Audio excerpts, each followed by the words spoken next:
This is what your immune system does every day, defending your body from harm. Yet despite the fact that it looks like some random ragtag group of cells, it is actually a very specialized and complex system of your body. The immune system is split into two main groups: innate or non-specific immune system, which responds to all pathogens in the same way, and the acquired or adaptive immune system, which makes defenses against pathogens after it learns as much as it can about them. The innate immune system contains neutrophils, macrophages, and dendritic cells. These cells are all a type of white blood cell called phagocytes, meaning they engulf microorganisms such as bacteria and viruses. They can also swallow rogue cells like cancer cells, which can be identified from how they don't produce MHC1, a special protein on the cell surface that healthy cells produce.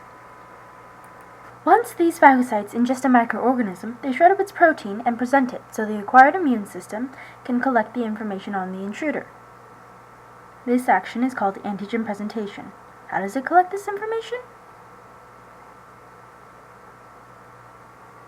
Well, the cells the acquired immune system contains are helper T cells, B cells, which make antibodies, and white blood cells such as cytotoxic T cells, which only go after specific things they already know about. Of these cells, the helper T cells are the ones that recognize the antigen, or shredded protein. And when antigen presentation is happening, through chemical communication, learn of the intruder and add this information to the archive of knowledge the immune system has. After this, the cell differentiates into two different groups.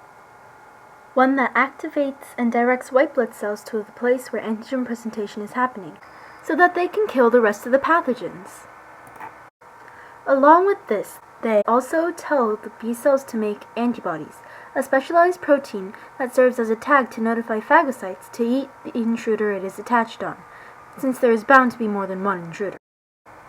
The other group that the helper T cells differentiate into is called memory T cells, which hold the knowledge on the pathogen from the antigen presentation, so that it can be immediately identified next time without the long process of antigen presentation and activation of T cells. As you can see, the immune system is a very complex and effective system, but this does not mean it is foolproof, as one can clearly see from its inability to beat HIV, human immunodeficiency virus. HIV is a virus that only infects humans and enters the body through bodily fluids such as blood and breast milk, though it is rarely transferred through tears and saliva.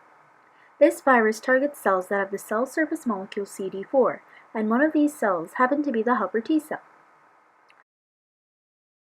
The virus actually infects CD4 cells by entering the host cell and integrating its DNA into the host chromosomes. Once this is done, the virus's DNA is transcripted to create mRNA, which form HIV proteins, creating the next generation of HIV. As this happens, other white blood cells kill the infected cell, and while the virus-making machine is destroyed, some of the HIV copies escape and infect other CD4 cells. This repeats over and over again, reducing the population of CD4 cells to below 200 cells per cubic milliliters, making the infected person an AIDS patient. This also means that there are very little helper T cells in the infected person's body. Due to this, the body no longer has enough cells to activate and direct white blood cells like phagocytes or collect information on the various pathogens to create defenses, which leads to the body suffering and usually dying from opportunistic infections, which are infections that only arise in people with a defective immune system.